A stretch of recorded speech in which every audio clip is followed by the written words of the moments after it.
وإياكم بالآيات والذكر الحكيم صلى الله على سيدنا ومولانا محمد وعلى آله وأصحابه وسلم। বাদগাঁও পশ্চিম পাড়া বাইতুল করার সমবেত প্রাণপ্রিয় মুসলমান ভাইরা, পর্দার অন্তরালে অবস্থানরত অত্যন্ত শ্রদ্ধেয় মা বোনেরা, আমাকে বিষয় দেওয়া হয়েছে সূরাতুল ইখলাস। এই সূরা ইখলাস প্রত্যেক সূরার নামকরণ করা হয়েছে ওই সূরার ভিতর থেকে একটা শব্দ, তার থেকেই এই সূরার নাম করা হয়েছে। কিন্তু সূরা ইখলাস, ইখলাস শব্দটা সূরা ইখলাসের মধ্যে নাই। ইখলাস শব্দের অর্থ হল পিওর, খাঁটি, খালিস। নামটাই তার ভিতরের বিষয়বস্তুটা মোটামুটি একটা পরিষ্কার হয়ে যায়। নামেরও একটা প্রভাব আছে। এই সূরা একবারে পিওর আল্লাহর একত্ববাদ, তাওহীদ, আল্লাহর পরিচয় সংক্ষিপ্তভাবে এই সূরার মধ্যে তুলে ধরছে। এই সময় জিবরাইল গিয়ে বলল, ইয়া রাসূলুল্লাহ, আপনার একজন সাহাবী মুআবিয়া ইবনে মুআবিয়া ইন্তেকাল করেছেন, তার জানাজা পড়াবার জন্য মহান আল্লাহ আপনাকে হুকুম দিয়েছে। রাসূল বলেন, আমি কই আর মুআবিয়া কই, এখন তার জানাজা পড়ামু কিভাবে? প্রায় 60 মাইল দূর। জিবরাইল বলেন, এক্ষুনি আপনি মুআবিয়ার লাশ দেখতে পাবেন। এই বলে জিবরাইল আলাইহিস সালাতু ওয়াসসালাম তার নূরের পাখা দিয়ে একটু আঘাত করলেন, সঙ্গে সঙ্গে সমস্ত হিজাব, পর্দা, পার্টিশন সরে গেছে। আল্লাহর নবী তাকায়া দেখেন মুআবিয়ার লাশ সামনে দেখা যায়। নবীজি তার জানাজার নামাজ পড়াবেন, এই মুহূর্তে লক্ষ্য করে দেখেন যে সূর্যের আলো অন্ধকার হয়ে গেছে। রাসূল জিজ্ঞাসা করেন, ও জিবরাইল, সূর্য গ্রহণ লেগে গেল নাকি? অন্ধকার হয়ে গেল কেন? জিবরাইল আলাইহিস সালাম বলেন, ইয়া রাসূলুল্লাহ, ইয়া হাবিবাল্লাহ, সূর্য গ্রহণ লাগে নাই। আপনার এই সাহাবীর জানাজায় শরীক হওয়ার জন্য আকাশ থেকে অসংখ্য অগণিত ফেরেশতা নেমেছে, যাদের পাকার আড়ালে পড়ে সূর্যের আলো অন্ধকার হয়ে গিয়েছে। আল্লাহর নবী বিশ্বনবী রাহমাতুল লিল আলামিন বলেন, ও জিবরাইল, আমার এই সাহাবীর এত সম্মান, এত মর্যাদা, যে তার জানাজায় অসংখ্য অগণিত ফেরেশতারা শরীক হলো। এত সম্মান আর মর্যাদা হওয়ার কারণ কি? জিবরাইল আলাইহিস সালাম বলেন, ওগো নবীজি, আপনার এই সাহাবী সূরা ইখলাসকে বেশি মহব্বত করেন, বেশি তেলাওয়াত করেন বলে মহান আল্লাহর কাছে এই সাহাবীর সম্মান হয়ে গেছে। তাহলে চিন্তা করেন, সূরা ইখলাসের তেলাওয়াতের বরকতে এই সাহাবীর সম্মান কতটুক বেড়েছে যে তার জানাজায় ফেরেশতা শরীক হয়েছে।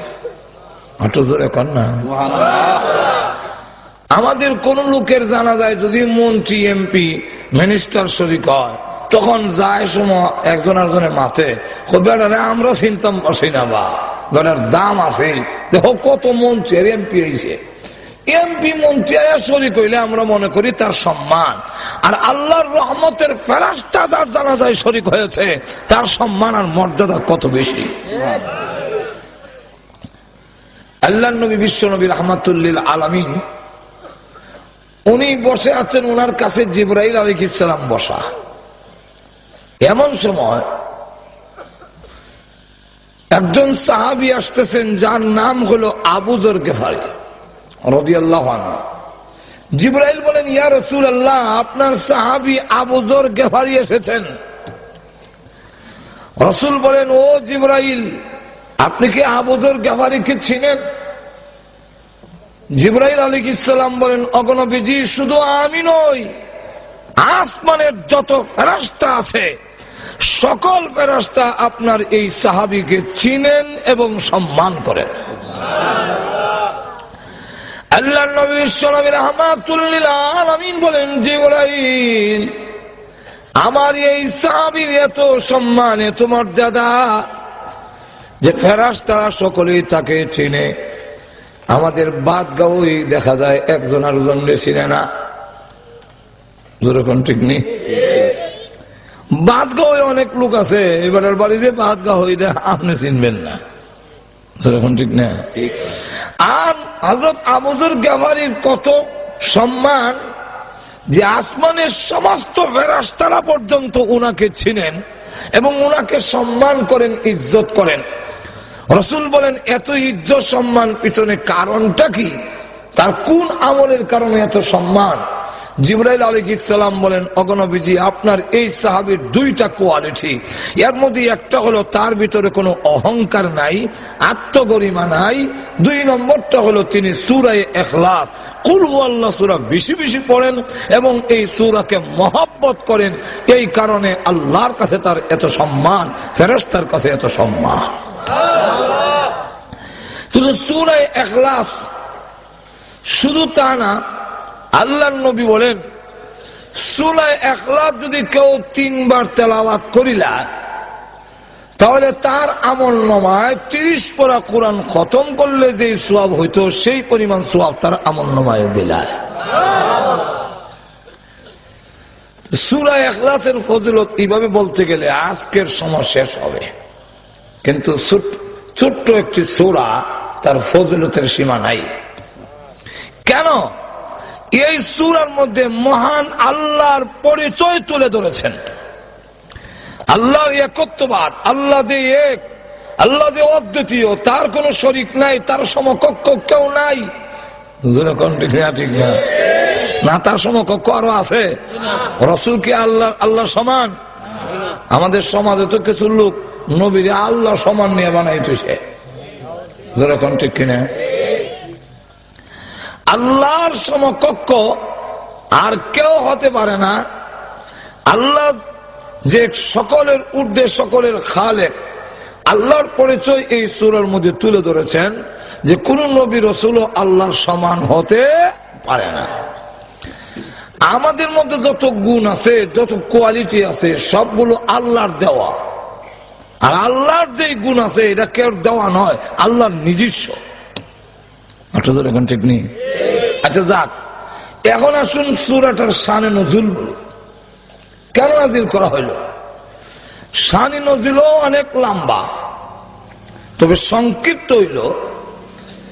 বিশ্বনবী রাহমাতুল লিল আলামিন যেই সময় আসছিলেন তখন মানব জাতি আল্লাহ ভুললা বিভিন্ন মাখলুকের পূজায় লিপ্ত হয়েছে, গায়রুল্লাহর পূজায়। মানুষ আল্লাহ ছাড়া আর কারো পূজা, কারো ইবাদত, কারো উপাসনা করতে পারে না।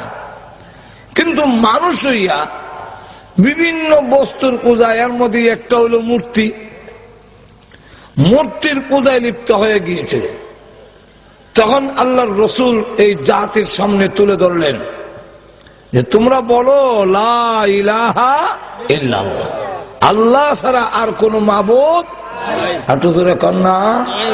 আর কোন মাবুদ নাই, উপাস্য নাই। কেন উপাস্য নাই তাও আল্লাহ উল্লেখ করে দিয়েছেন আরেক আয়াতের মধ্যে, যে আল্লাহ রাব্বুল আলামিন এমন এক সত্তা যার কাছে যে গুণগুলো আছে আল্লাহর কাছে, এই গুণ, এই ক্ষমতা কোন মাখলুকের কাছে নাই।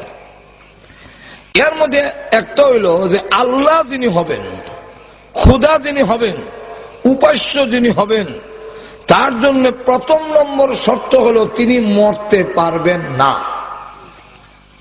যিনি মরে যান, যিনি ধ্বংস হয়ে যান, তিনি আমাদের উপাস্য হতে পারে না। কেন? উনি যদি নিজেই, আমরা যার উপাসনা করব, যিনি আমরা খুদ হইব, উনি যদি মরি যায় কি, তাহলে এই বন্দার অবস্থা কি হইব? তাহলে প্রথম নম্বর শর্ত হলো তিনি মরতে পারিবেন না। 2 নম্বর হলো আল্লাহ নিজে পরিচয় তুলে ধরছেন, এগুলা সময় নাই, বিস্তারিত আলোচনার দরকার। এগুলা গেলে আমার অনেক লম্ব হয়ে যাবে। এখন লক্ষ্য করে দেখেন, রাসূল যখন বললেন যে বলো আল্লাহ ছাড়া কোনো মাবুদ নাই, তখন কাফেররা আয়া কয় আপনার আল্লাহ কিসের তৈরি? আমরা দেবতা তো কোনটা স্বর্ণের তৈরি, কোনটা রূপার তৈরি, কোনটা পাথরের তৈরি, কোনটা মাটির তৈরি, কোনটা কাঠ দিয়ে বানাইছি। আপনি আল্লাহ কিসের তৈরি? 2 নম্বর হলো আপনার আল্লাহ খায়নি, আপনার আল্লাহ ঘুমাননি, আপনার আল্লাহ উনি ওনার ছেলে মেয়ে আছে কিনা, ওনার বউ আছে। এই জাতীয় যাবতীয় প্রশ্ন যখন রসুলকে এসে করা শুরু করলো, আপনি আল্লাহর পরিচয় দেন। আমরা তো ভগবানও আছে, ভগবতীও আছে, যেরকম ঠিক না? ভগবানের বউ ভগবতী, ঈশ্বর আছে, ঈশ্বরীয় আছে, যেরকম ঠিক নেই? আমরার গড আছে, গডেস আছে। সুতরাং আমাদের তো দুনো দিক আছে। আপনার আল্লাহ যে বলতেছেন, উনার আল্লাহ আসেনি। আল্লাহ রাব্বুল আলামিন তখন তাদের জবাব দেওয়ার জন্য সূরা ইখলাস নাযিল করলেন। এখন আমাদের আল্লাহ হলো বহুজন, এক একটা সেক্টরে এক একজন। একজনের নাম গঙ্গা দেবী, উনি গঙ্গায় বিপদে হলে সাহায্য করব।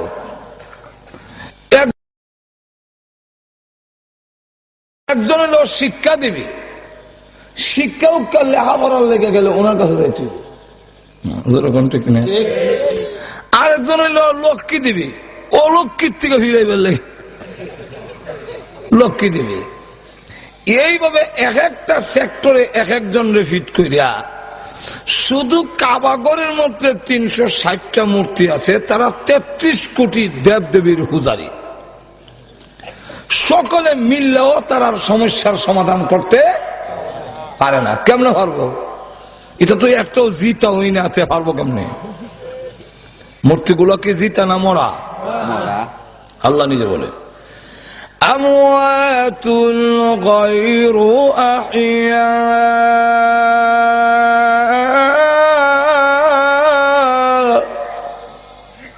যেগুলো সব মুর্দা, একটাও জিন্দা নয়।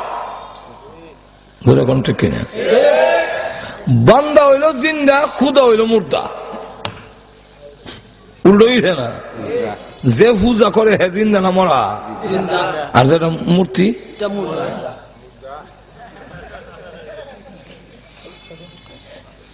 এমন দুর্বল, তার নিজের খাবারটা রক্ষা করতে পারে না, তাহলে তোমরা উপরে ঠাডা হলে ফিরাইব কেমনে? যেরকম ঠিক কিনা? ঠাডা তো বড় এক গজব করবো।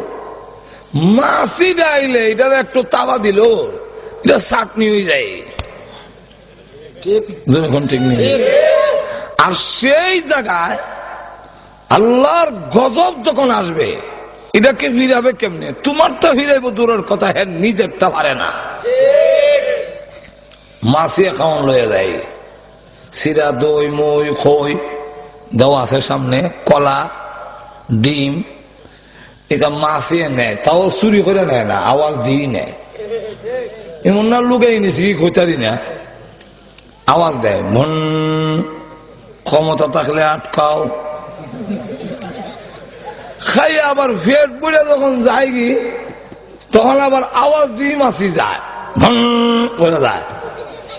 খাইয়া ফেট পুরি লেছি, তোমার খাওয়ান আমি খাই দিয়েছি, কিতা করছ? যেরকম ঠিক কিনা? এটা আমার কথা না, আল্লাহ নিজে বলছেন।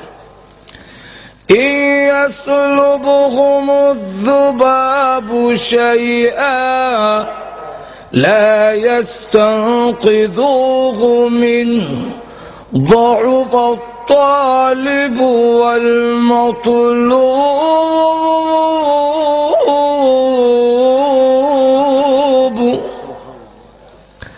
মাছিয়ে খাওন লইয়া যায় ইয়াসলুবুহুমুজ যুবাব লা ইয়াস্তানকিযুহুম মিনহু, রক্ষা করতে পারে না মাছির হাত থেকে তার খাবার।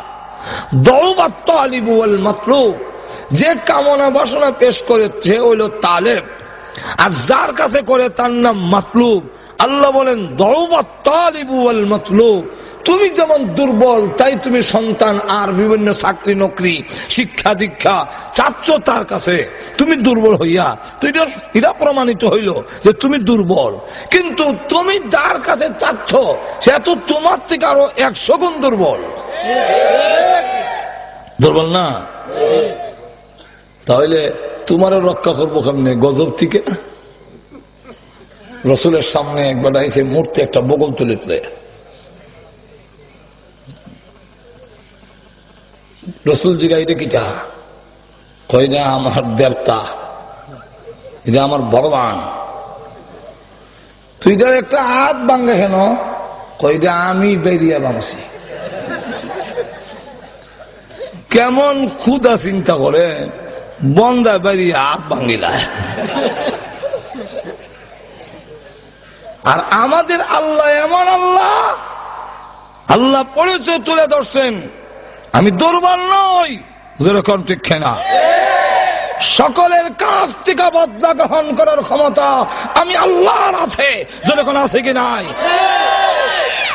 আমি কোনো কিছু করতে হইলে কোনো বাহিনী লাগে না, খালি কইলি ওই যে ভাই, যেরকম ঠিক ইল্লামা আমরুহু ইযা আরাদা শাইআ أن يقول له كن فيكون।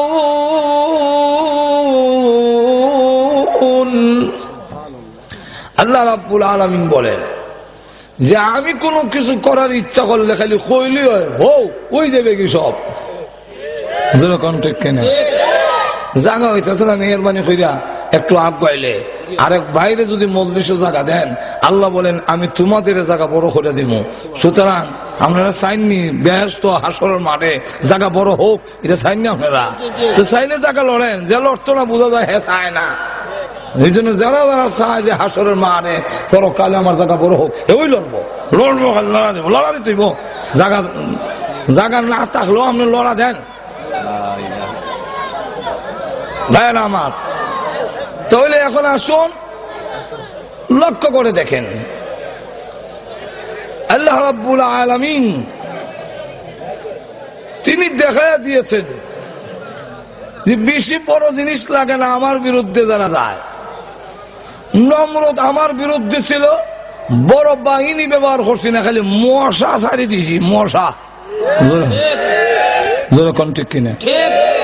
খাইয়া করে জুতাটা বেরিয়ে বিদায় করে দিছে, সারা বাহিনী খাইয়া শেষ। আর নমরুদ দেখা খালি খাইয়া শেষ না, নাকাদা মশা ঢুকাইয়া জুতাটা বেরিয়ে নেওয়াইছি। ফেরাউন আমার বিরুদ্ধে ছিল, আমি খালি পানিরে হুকুম দিছি, শেষ সুবাই দিছে। যেরকম ঠিক কিনা? আবরাহার বিরাট বড় হস্তি বাহিনী আমার ঘর নিশ্চিহ্ন করে দিবে, আমার বিরুদ্ধে ষড়যন্ত্রের জন্য এসেছিল, বড় বাহিনী ব্যবহার করেনি। আব্দুল মুত্তালিব কাবা ঘর ছেড়ে দিয়ে আল্লাহর হাওলা করে দিয়ে তোমার ঘর তুমি রক্ষা করো, আমি মারতাম না, কারণ আমার ক্ষমতা নাই। তার উটের জন্য আবরাহার বাদশার কাছে যখন গেল, আবরাহের বাহিনীর কাছে, যে আমার কিছু উট আপনার বাহিনী হেরা আটকাই দিয়েছে, আমার উটগুলো ফেরত দিলেন। তখন আবরার বাদশা জিগায়, তোমরা গড় ভাঙ্গিলে আল্লাহর ঘর, ঈদের লেগে কোন তাকাও না, তোমার উটের লেগে এসো কইটা। তখন আব্দুল মুত্তালিব জবাব দেয়, উটের মালিক আমি, এই জন্য আমি আইসি, আর গড়ের মালিক আল্লাহ, গড় আল্লাহ রক্ষা করবো। ঠিক কিনা? এই বিশাল হস্তি বাহিনীকে ধ্বংস করার জন্য আল্লাহ কোন শক্তিশালী বাহিনী ফেরেশতা পাঠাইলেন না। ছোট আবাবিল পাখি, ছোট ছোট পাখি, চড়া পাখির মতো এই পাখি যথেষ্ট। যেরকম ঠিক না? এমন ভাবে নেস্তেনাবুদ করে দিল, একবারে গরুয়া ঘাস খাইয়া সাবাইয়া হলাইলে যেরকম কাসফি মাকুল, একবারে সাবানি ঘাসের মতো একবারে হিসা করে লেছে। যেরকম ঠিক না? ঠিক না? আল্লাহ দেখায় দিয়েছেন আমি দুর্বল নই, আমি সবল, আমার উঙ্গানি নাই, আমার ঘুম নাই। ঠিক নেই তো হেরা মূর্তির হাত ভাঙ্গিল এসে বেরিয়ে তো কইল এটা কেন লেগে বাংলা? বাঙ্গার কারণ হইল আমি তো সবসময় এটার সাথে লইয়া চলি, পূজা করি।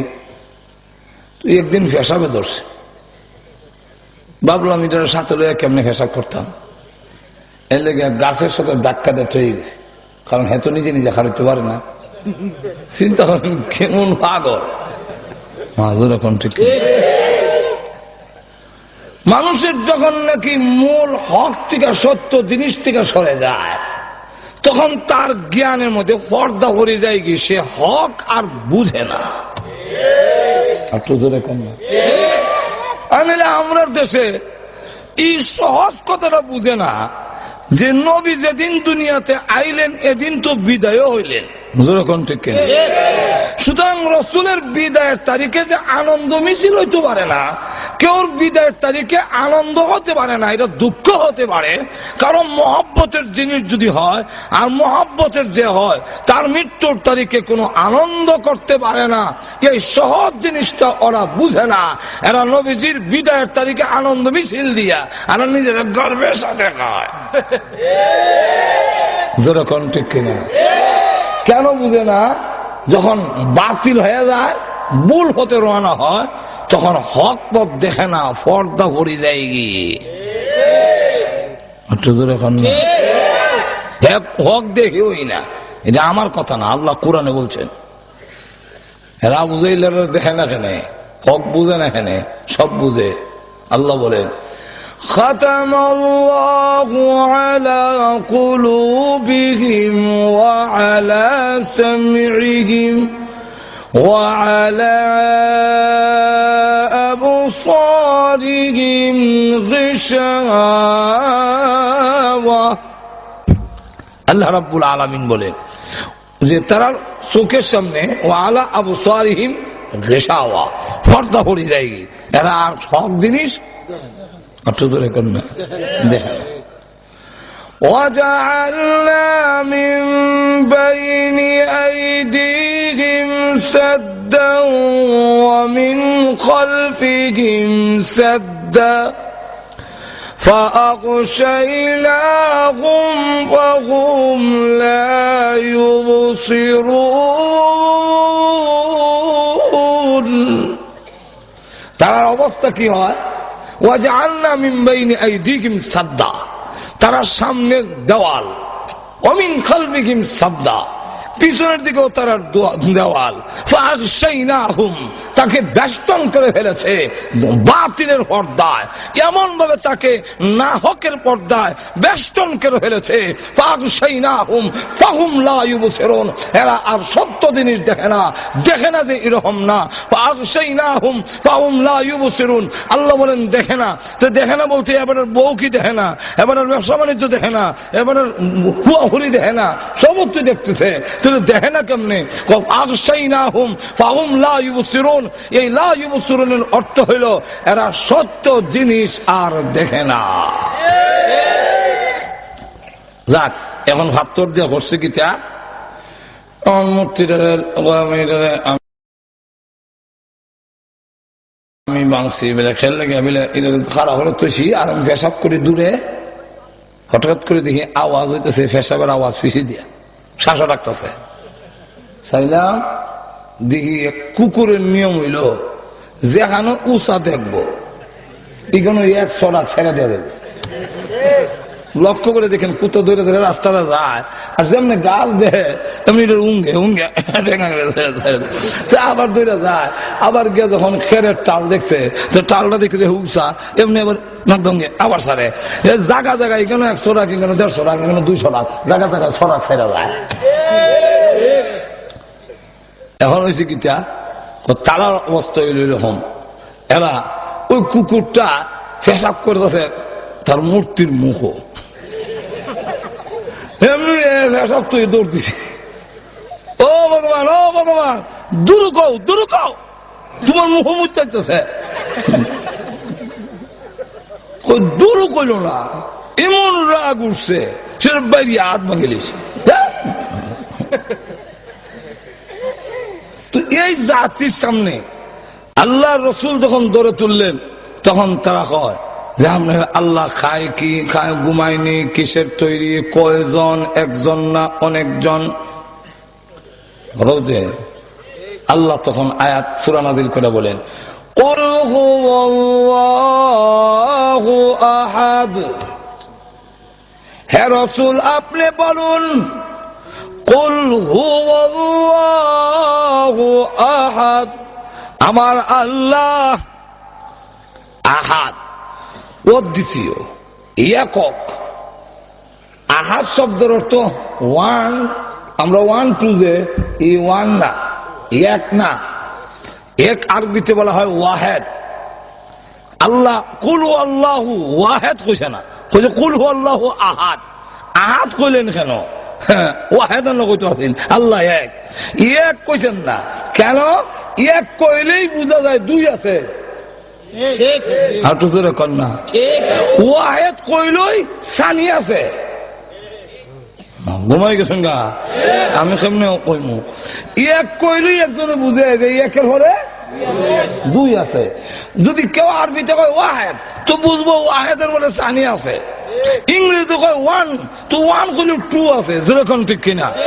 আল্লাহ বলেন কুল হুয়াল্লাহু আহাদ না কইয়া কুল হুয়াল্লাহু আহাদ বললাম। আমার টু নাই, আমার সানি নাই, আমার দ্বিতীয় নাই, আমি অদ্বিতীয়, আমি একক, আমি আল্লাহর কোন দ্বিতীয় হয় না। আমি আল্লাহ হলাম কুল হুয়াল্লাহু আহাদ। আমি আল্লাহ এক, এক না একক, অদ্বিতীয়, যার কোন দ্বিতীয় নাই, দুই নাই, একই আল্লাহ। এখন এই পরিচয় দিতে গেলে অনেক লম্বা সময় লাগবে। এরপরে বলেন আল্লাহু সামাদ, আল্লাহ হলেন সামাদ। আল্লাহর পরিচয় দিকে বলেন আল্লাহ কি? সামাদ। সামাদ কি? সামাদের বাংলা অর্থ মানে সহজ তর্জমাটা হইল ও মুকাফিকি, বেনিয়াজ। ফার্সিতে বা উর্দুতে কয় বে নিয়াজ, বাংলা কয় ও মুকাফিকি। এটা হইল তার সহজ তর্জমা। কিন্তু ব্যাখ্যা কি? ব্যাখ্যা হইল সমাদ হইল তার নাম, তিনি ও মুকাফিকি মানি ও কাবেররা, তোমরা যে বলছো যে আপনার আল্লাহ কিসের তৈরি, তোমরার খুদা হইল মাটির মুকাফিকি, মাটি দিয়া বানাইল লাগে। তোমাদের খুদা হইল কাঠের মুকাফিকি, কাঠ দিয়া বানাইল লাগে। তোমাদের খুদা হইল পাথরের মুকাফিকি, পাথর দিয়া বানাইল লাগে। তোমাদের খুদা হইল রূপার মুকাফিকি, রূপা দিয়া বানাইতে হয়। আমার আল্লাহ রূপার মুকাফিকি নয়, স্বর্ণের মুকাফিকি নয়, নূরের মুকাফিকি নয়। আল্লাহ কোন বস্তুর তৈরি নয়, আমার আল্লাহ কোন বস্তুর তৈরি নয়, কোন বস্তুর মুকাফিকি তিনি নন।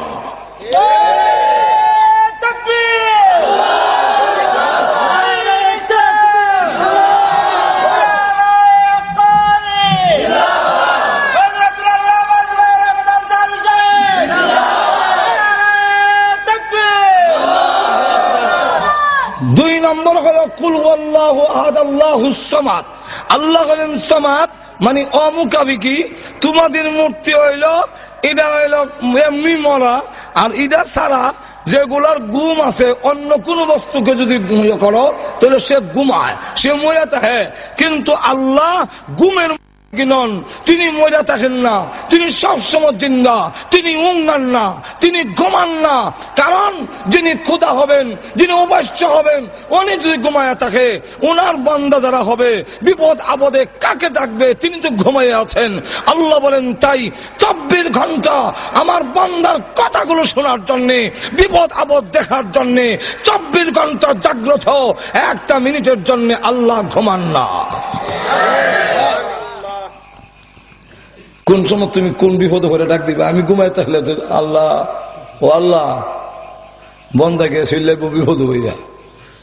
আল্লাহ আমি এমন আল্লাহ তোর কোন লাগে না, মুখ বন্ধ, আমি দেখতেছি তুই যে বিপদ।